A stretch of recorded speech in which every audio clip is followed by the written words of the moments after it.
لله رب العالمين والصلاة والسلام على سيدنا محمد النبي الأمي العربي الأمين وعلى آله وصحبه ومن تبعهم بإحسان إلى يوم الدين.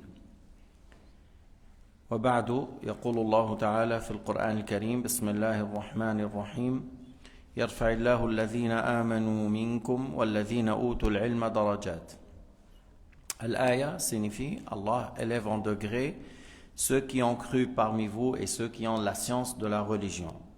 من هنا يعلم فضل العلم في الدين، فضل العلم عظيم. قال تعالى: وقل رب زدني علما.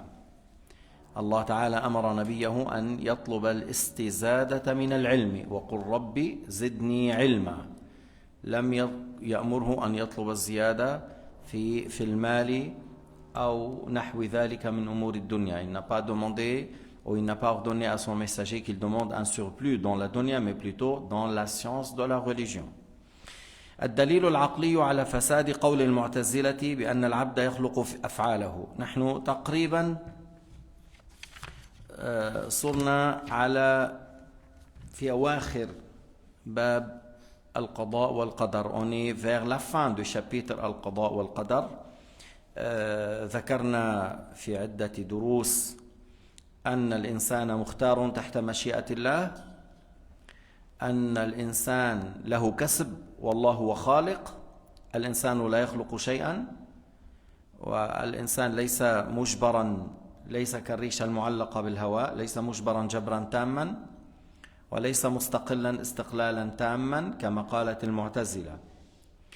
لذلك بينا أن القول الحق في هذه المسألة أن الإنسان له اختيار تحت مشيئة الله، كما في قوله تعالى: وما تشاءون إلا أن يشاء الله رب العالمين. أثبت في أول الآية أن العبد له مشيئة، له اختيار، وأن اختياره ومشيئته تحت مشيئة الله تعالى.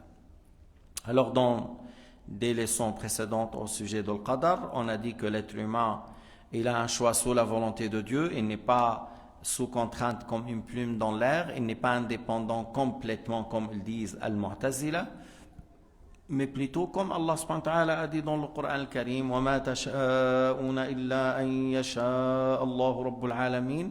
Au début de l'aya, il a confirmé que l'être humain il a un choix, mais que son choix est sous la volonté de Dieu. الدليل العقلي على فساد قول المعتزلة بأن العبد يخلق فعله. L'argument rationnel sur le fait de dire que l'être humain crée ces actes-là, que c'est fausse, et que ça c'est une croyance erronée que les Mu'tazila ont adoptée. قال أهل الحق: امتنع خلق العبد لفعله لعموم قدرة الله تعالى وإرادته وعلمه. Les gens de la droiture, أهل السنة والجماعة، الأشاعرة والماتريدية، هذا هو. قالوا: العبد لا يخلق فعله لأن الله تعالى قدرته شاملة وعلمه شامل ومشيئته شاملة، فهو خالق كل شيء، وهو بمشيئته يجري كل شيء، وبعلمه يحصل كل شيء، فانتفى أن يكون العبد خالقا لشيء من أفعاله. Les gens de la droiture, أهل السنة والجماعة، الأشاعرة والماتريدية, ils ont dit que l'être humain ne crée pas ses actes, puisque on a bien confirmé que Allah Ta'ala, il a la puissance sur toute chose, et il a la science, sa science qui concerne toute chose, et il a la volonté qui concerne toute chose, c'est-à-dire toute chose passe par sa volonté, et il est le tout-puissant sur toute chose, c'est-à-dire le créateur des actes et des corps. Alors nos actes sont inclus dans ce qui est dans ce que Allah Ta'ala a créé, et bien sûr selon sa science. وبيان الدليل على ذلك أن قدرة الله عامة وعلمه عام وإرادته عامة، فإن نسبتها إلى الممكنات الداخلة في الوجود سواء كانت أحجاما أم صفات للأحجام، سواء كانت أجساما أم أعمال، نسبة واحدة. Alors on dit comment montrer l'argument sur cela, le fait de dire que nos actes sont sous la volonté de Dieu Azza wa Jal et par la création de Dieu, le fait de dire que Allah est le tout-puissant sur toute chose, rien n'est difficile pour lui, et que sa volonté concerne tout ce qui est dans l'existence. Il n'y a rien qui échappe à sa volonté Azza wa Jal. Parce qu'on dit, pour toutes les choses qui sont possibles selon la raison, toutes les choses qui sont possibles selon la raison, voilà, tout ça c'est inclus dans il se réalise par la volonté de Dieu et par la création de Dieu Azza wa Jal. وهذه سواء كانت أجساما أم أعمال يقال ممكن عقلي يجوز عليه الوجود يجوز عليه العدم. Les corps, les cieux et la terre, ce qui est entre les cieux et la terre, c'est des choses qui sont possibles, rationnelles. Ils acceptent l'existence, ils acceptent l'anéantissement. Alors, s'ils sont dans l'existence, ça veut dire qu'il y a quelqu'un qui a favorisé l'existence à la place du néant. S'ils ont été favorisés par l'existence, ça veut dire qu'il y a quelqu'un qui les a créés, qui l'a prédestiné. الأجسام والأعمال كلها داخل في الممكن. ما معنى الممكن؟ الممكن الذي يجوز عليه العدم ويجوز عليه الوجود يقال له ممكن عقلي. يجوز عليه الوجود يجوز عليه العدم. نحن السماوات والأرض وما فيهن كلها داخل في الممكن العقلي. ما كنا موجودين ثم وجدنا. إذن يجوز علينا إيش؟ العدم ويجوز علينا الوجود. هذا اسمه ممكن عقلي. لما تقول الواجب العقلي واجب الوجود هو الله سبحانه وتعالى، فواجب الوجود هو الله سبحانه وتعالى لا يجوز عليه إيش؟ الفناء. لا يقبل العدم، لا يجوز عليه الفناء. ولما تقول المستحيل العقلي ما لا يصح وجوده، فإذا المستحيل العقلي لا يصح وجوده، الواجب العقلي والواجب الوجود لا يصح عليه الفناء، لا يقبل الفناء ولا التغير. بقي الممكن العقلي الذي يجوز عليه الوجود والعدم. السماوات والأرض وما فيهن داخل في الممكن العقلي. فلما تقول السماوات والأرض وما فيهن داخل في الممكن العقلي فهذا راجع للأجسام والأعمال.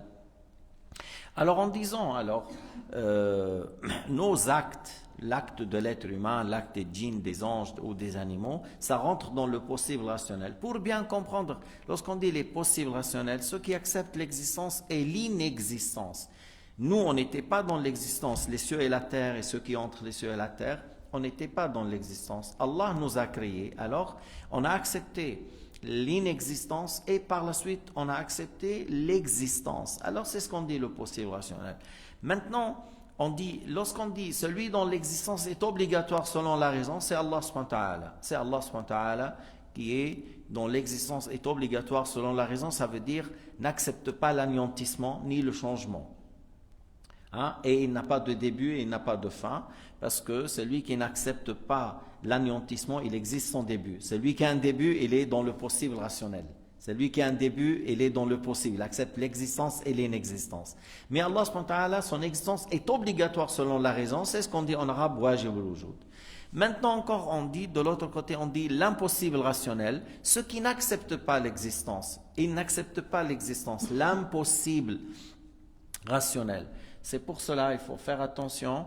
Lorsqu'on parle de l'impossible rationnel, alors c'est qu'il n'accepte pas l'existence. On n'a pas le droit de dire Allah est capable de le faire ou il est incapable de le faire. On n'utilise pas ces deux termes. On ne dit pas Allah est capable de faire ce qui est impossible rationnel. On ne dit pas Allah est incapable. Ces deux termes on n'utilise pas. Mais on dit c'est l'impossible n'accepte pas l'existence. C'est pour cela ce n'est pas une imperfection vis-à-vis de Dieu, le fait de dire que sa puissance et sa volonté ne concernent pas l'impossible. La puissance de Dieu et la volonté de Dieu ne concernent pas l'impossible, ce n'est pas une imperfection vis-à-vis de Dieu. Parce qu'Allah est le Tout-Puissant. Rien n'est difficile pour lui. Mais l'impossible n'accepte pas l'existence. C'est pour cela. Parce que si la puissance de Dieu et la volonté de Dieu concernent l'impossible, alors l'impossible devient quoi? Possible. Et on a renversé la réalité des choses. المستحيل لا يقبل الوجود. من هنا قلنا قدرته تعالى ومشيئته تعالى لا تتعلق بالمستحيل. لو تعلقت بالمستحيل لصار المستحيل جائزا ولانقلبت الحقائق. فإذا قلنا المستحيل لا يصح وجوده فعدم تعلق القدرة والإرادة به ليس لأن الله موصوف بالعجز بل لأن هذا أمر لا يصح وجوده. وإلا فالله تعالى له الكمال المطلق وله القدرة الشاملة وهو على كل شيء قدير أي ما يصح في العقل وجوده. أما ما لا يصح وجوده لا يقال قدرة ربنا سبحانه وتعالى تتعلق به انتبهنا؟ من هنا لا يصح أن يقال الله قادر أن يتخذ ولدا ولا يصح أن يقال عاجز عن اتخاذ الولد. De là vient, après cette explication, on a dit on n'a pas le droit de dire Allah est capable d'avoir un fils, on n'a pas le droit de dire Allah est incapable d'avoir un fils. انتبهنا؟ لا يقال ربنا قادر على اتخاذ الولد ولا يقال عاجز. قال تعالى ما كان لله أن يتخذ من ولد سبحانه. ما كان لله أن يتخذ من ولد سبحانه. C'est-à-dire ça ne convient pas à Allah d'avoir un fils سبحانه. Parce que si tu dis fils, tu dis une partie de quelque chose. ولدك ابنك فلذة كبدك بضعة منك نطفة منك ومن أمه. Lorsqu'on dit fils, c'est une partie de toi et de sa mère, c'est-à-dire issue d'un corps. Allah n'est pas un corps. Subhanah. Ma kana lillahi an yattakhidha min waladin. Subhanah. Parce que Allah Ta'ala n'accepte pas la division. Allah n'est pas une matière, n'est pas une substance.